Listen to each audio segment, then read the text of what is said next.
Hello बच्चों, chemistry page में आपका स्वागत है। तो आज हमारे पास है सरफेस केमिस्ट्री, जिसमें हम लोग इसके नीट में प्रीवियस ईयर के क्वेश्चन सॉल्व करने वाले हैं, जो हम लेंगे 2004 से 2019 तक। तो चलिए बच्चों शुरू करते हैं। साथ में आपको मेरे साथ कंसेप्ट भी सीखना है और क्वेश्चन भी सॉल्व करते जाना है। छोटा सा वीडियो बनेगा, ज्यादा बड़ा नहीं है। तो चलो बच्चों शुरू करते हैं। 2019 में क्वेश्चन आया है, which mixture of the solution will lead to the formation of negative charge colloids। और बच्चों यहां पर दे रखा है, क्वांटिटी दे रखी है AgNO3 की और Ki की। ठीक है, जैसा मैंने आपको बोला था कि जब हम AgNO3 को Ki में मिक्स करते हैं तो हमें AgI का सॉल मिलता है। अब बच्चों इस AgI पर पूरे पर प्लस चार्ज आएगा या माइनस चार्ज आएगा, डिपेंड करता है कि आप एक्सेस में क्या ले रहे हो। तो जैसे मैंने आपको सरफेस केमिस्ट्री में बताया था कि अगर हम Ki को एक्सेस में लेते हैं तो बच्चों जो AgI है वो माइनस चार्ज को एब्जॉर्ब करेगा सॉल्यूशन से, माइनस चार्ज। तो बोलने का मतलब है Ki की क्वांटिटी को हमें ज्यादा रखना पड़ेगा और AgNO3 की क्वांटिटी को कम रखना पड़ेगा। तो ये पूछ रहा है कि नेगेटिव चार्ज, तो नेगेटिव चार्ज सॉल्व तभी पॉसिबल है जब Ki एक्सेस में हो। तो बच्चों यहां ढूंढिए, देखो जो Ki की मोलैरिटी है वो ज्यादा होनी चाहिए। देखो 50 ml तो सब में है, लेकिन Ki जो है AgNO3 से ज्यादा होना चाहिए। तो बच्चों ऑप्शन ए में देखो, 50 ml 1 मोल AgNO3, यहां पर 50 ml 2 मोल Ki। देखो यहां पर Ki की कॉन्सेंट्रेशन AgNO3 से ज्यादा है, तो यहां पर आंसर हो जाएगा ए। बाकी बी और सी में Ki की कॉन्सेंट्रेशन AgNO3 से कम है, तो बी और सी ऑप्शन हो नहीं सकते।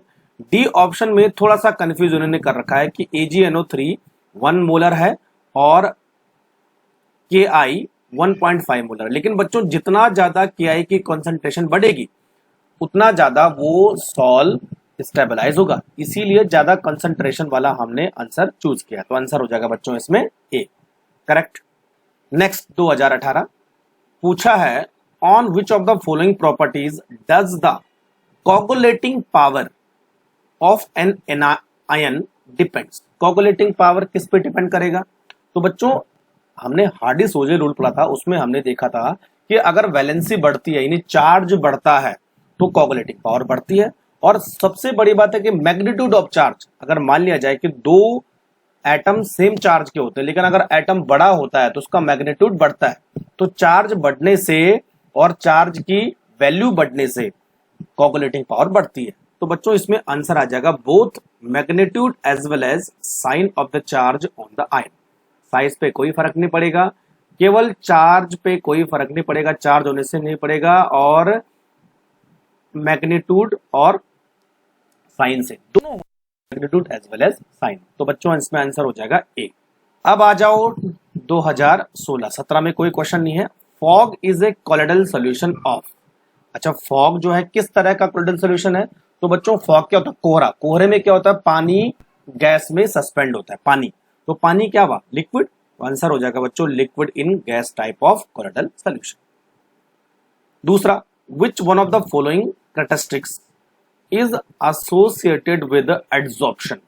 तो adsorption बच्चों जैसे मैंने आपको बोला था कि adsorption जो है एक एक्सोथर्मिक प्रोसेस होती है। तो एक्सोथर्मिक प्रोसेस में डेल्टा एच क्या होना चाहिए? नेगेटिव होना चाहिए। और साथ में बच्चों जब पार्टिकल जो है गैस से एब्जॉर्बिंग सरफेस पर आएगा तो उसकी एंट्रोपी नेगेटिव हो जाएगी। तो डेल्टा एस और डेल्टा एच दोनों नेगेटिव होने चाहिए, जिस वजह से डेल्टा जी भी नेगेटिव हो जाता है। तो बच्चों आंसर हो जाएगा ए।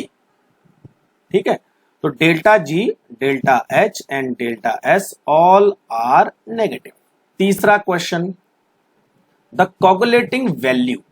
Coagulating value in millimole per litre of an electrolyte used for the coagulation of arsenic sulphide salt given below. तो बच्चों यहाँ पे कोगुलेटिंग वैल्यू दे रखी है और आपको ये देखना है कि जो कोगुलेटिंग पावर का ऑर्डर है, correct of coagulating power will be. तो जैसा मैंने आपको बोला था कि जो कोगुलेटिंग पावर है वो जो है कोगुलेटिंग वैल्यू के जस्ट अपोजिट होती है। ठीक है, तो बच्चों वैल्यू अगर घटेगी तो कोगुलेटिंग पावर बढ़ेगी। ठीक है, तो यहाँ पे जिसकी कोगुलेटिंग वैल्यू कम है, जैसे इसकी कोगुलेटिंग वैल्यू सबसे कम है, इसकी पावर सबसे ज्यादा होगी। तो 3-1 आंसर आना चाहिए, 3-4। The suspension of slaked lime in water is known as. अच्छा, स्लेक्ड लाइम मतलब कैल्शियम हाइड्रोक्साइड। अच्छा, कैल्शियम हाइड्रोक्साइड बड़ा कंफ्यूज करता है, तो मैंने आपको एस ब्लॉक में भी बताया था कि कैल्शियम हाइड्रोक्साइड का जो एक्वा सोल्यूशन होता है उसको हम लाइम वाटर बोलेंगे, और बच्चों इसके सस्पेंशन को हम क्या बोलेंगे, मिल्क ऑफ लाइम बोलेंगे। The suspension of slaked lime is called milk of lime. ध्यान रखना, लाइम वाटर इसका एक्वा सोल्यूशन होता है और मिल्क ऑफ लाइम इसका क्या होता है, सस्पेंशन होता है। तो आंसर हो जाएगा बच्चों सी। सस्पेंशन में क्या होता है, जो कैल्शियम हाइड्रोक्साइड है वो प्रेसिपिटेट बन के नीचे बैठ जाएगा तो सस्पेंशन बन जाएगा। लाइम वाटर में जो है वो वाटर में सॉल्युबल रहेगा।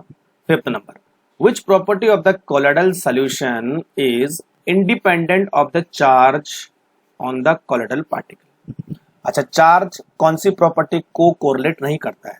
तो बच्चों देखिए, कोगुलेशन चार्ज की जरूरत पड़ेगी, इलेक्ट्रोऑस्मोसिस यहाँ पर भी चार्ज की जरूरत पड़ेगी, इलेक्ट्रोफोरोसिस यहाँ पर भी चार्ज इंपॉर्टेंट है, लेकिन टिंडल इफेक्ट में चार्ज इंपॉर्टेंट नहीं है। चार्ज से टिंडल इफेक्ट का कोई फर्क नहीं पड़ता, केवल उसका साइज इंपॉर्टेंट है टिंडल इफेक्ट में। टिंडल इफेक्ट का मतलब स्कैटरिंग ऑफ लाइट।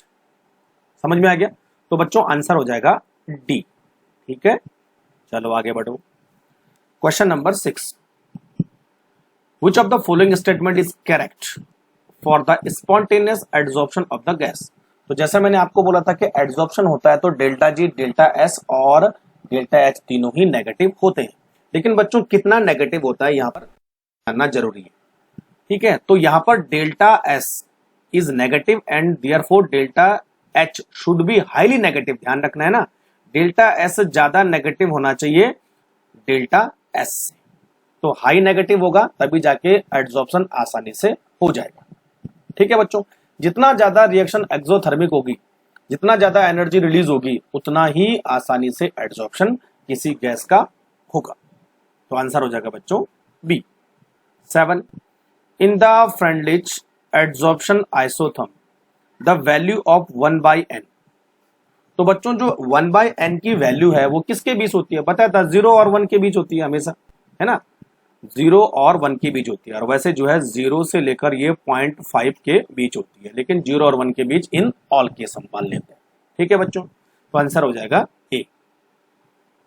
8 नंबर का, which one of the following statement is incorrect about enzyme catalyst. Incorrect है ना, पहला देखो, enzyme are mostly proteins in nature, yes ये तो करेक्ट है। Enzyme action is specific, yes ये भी ठीक है। Enzyme are denatured by the UV rays and at high temperature, yes ये भी ठीक है।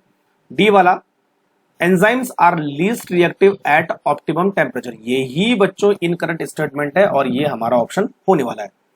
तो एंजाइम की जो रिएक्टिविटी होती है वो ऑप्टिमम टेम्परेचर पे मैक्सिमम होती है, और इन्होंने क्या बोला है, लीस्ट रिएक्टिव बोला है, इसीलिए ये स्टेटमेंट इनकरेक्ट है। ठीक है। 9, the protecting power of lyophilic colloidal sol is express in terms of. तो क्या बताया था भाई, गोल्ड नंबर, है ना।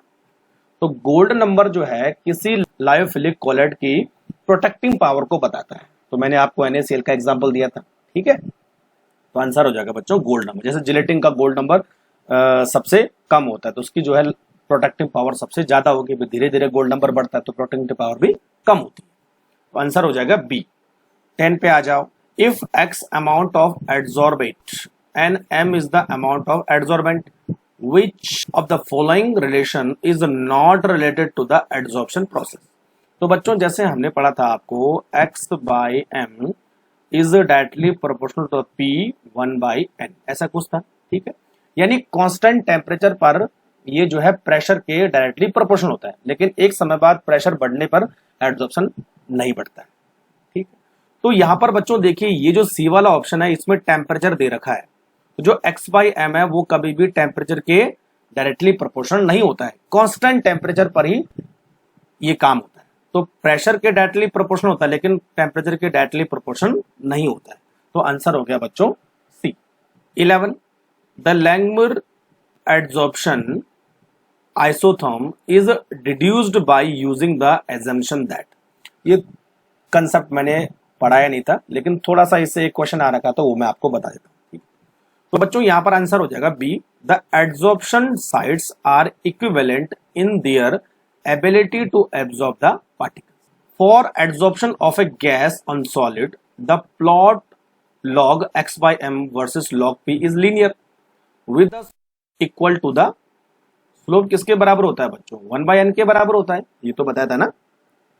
तो आंसर हो जाएगा डी, ये हमारा ये एड्सॉर्प्शन आइसोथर्मस, ठीक है।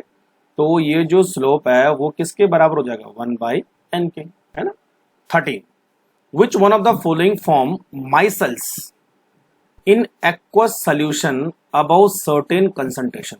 तो माइसेल्स में होते हैं बच्चों हमारे एसोसिएशन कोलॉइड्स। तो इसमें हमने पढ़ा था कि माइसेल्स एक सर्टेन कंसंट्रेशन के ऊपर बोलते हैं, जिसको बोलते हैं क्रिटिकल माइसेल्स कंसंट्रेशन। और माइसेल्स कौन बनाते हैं, सोप एंड डिटर्जेंट। तो इसमें बच्चों आपको क्या ढूंढना है, या तो सोप ढूंढना है या तो डिटर्जेंट ढूंढना है, ठीक है। तो ग्लूकोज तो सोप और डिटर्जेंट होता नहीं है, यूरिया भी नहीं होता है, प्रीडीनियम क्लोराइड भी नहीं होता है। सोप और डिटर्जेंट वो कंपाउंड होते हैं जिनमें लॉन्ग चेन हाइड्रोकार्बन होती है, या तो सल्फेटेड सॉल्ट होते हैं या तो कार्बोक्सिलिक एसिड के सॉल्ट होते हैं। तो आंसर हो जाएगा बच्चों dodecyl trimethyl ammonium chloride. 14, which one of the following form cationic micelles above the certain concentration। वही क्वेश्चन दोबारा से आ गया। तो यहां पर क्या ढूंढना है, सोप ढूंढना है, ठीक है। तो बच्चों सोडियम एसीटेट पॉसिबल है नहीं, सोडियम इथाइल सल्फेट पॉसिबल है नहीं। सोडियम इथाइल सल्फेट में SO4 माइनस होता है, एसीटेट में COO माइनस होता है। तो ये एनाइनिक टाइप के माइसेल्स बनाएंगे। यूरिया पॉसिबल है नहीं, बचा कौन, cetyl trimethyl ammonium bromide. Ammonium का मतलब होता है बच्चों यहां पर जो है प्लस चार्ज आने वाला था, इसका मतलब कैटाइनिक माइसेल्स बनने की पॉसिबिलिटी मैक्सिमम है। तो आंसर हो जाएगा बच्चों डी, ठीक है। चलो, तो ये था हमारे पास सरफेस केमिस्ट्री, छोटा सा वीडियो था। वीडियो फटाफट देखिए, जो चीज समझ में नहीं आती, कहीं कंफ्यूज हो तो आप मुझे कमेंट बॉक्स में लिख सकते हैं। Thank you very much.